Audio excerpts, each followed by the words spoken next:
Вітаю, студія. Сьогодні у Люксембурзі вже зустрілися міністри закордонних справ разом із міністрами оборони, аби обговорити посилення військової допомоги для України. Передача систем ППО та ракет до них стала ключовою темою для обговорення. До європейських колег доєдналися міністр закордонних справ України Дмитро Кулеба та очільник Міноборони України Рустем Умєров завдяки онлайн-режиму. Українська сторона виступила із закликом перестати дискутувати про важливість допомоги і, зрештою, таки надати її. Кулеба звернувся до союзників із проханням скоріше передати системи ППО. Потрібні вже сьогодні конкретні та сміливі рішення щодо якнайшвидшого надання Україні додаткових систем «Петріот» та «САМП-Т», ракет до них, артилерії та боєприпасів, іншої зброї та обладнання. Першу додаткову систему захисту неба «Петріот» вже передала Німеччина. Берлін закликає союзників не роздумувати та посилити воєнну допомогу для України на фоні масових ракетних атак з боку Росії. Очільниця МЗС Німеччини Анна-Лена Бербок каже, що військова підтримка може зберегти життя українців. Ми наполегливо закликаємо, як це вже робили на саміті J7 і на Раді Україна-НАТО, щоб усі ще раз подивилися на свої запаси і поглянули, як можна розширити підтримку протиповітряної оборони, тому що кожна додаткова система протиповітряної оборони рятує життя в Україні, і саме тому так важливо, щоб ми всі об'єднали наші ресурси в цій сфері.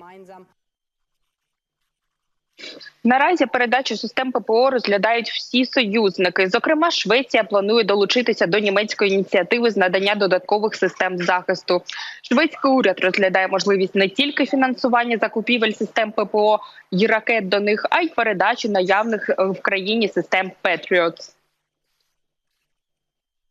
Я не виключаю такої можливості, але зараз ми зосереджені на фінансовому внеску, а також, можливо, на передачі зенітно-ракетного комплексу РБС-70, тому що це могло б зменшити певний тиск на системи «Петріот» та ракети «Амрам». І ми також, звичайно, очікуємо на збільшення американських постачань, а потім подивимось, як це вплине на загальний результат.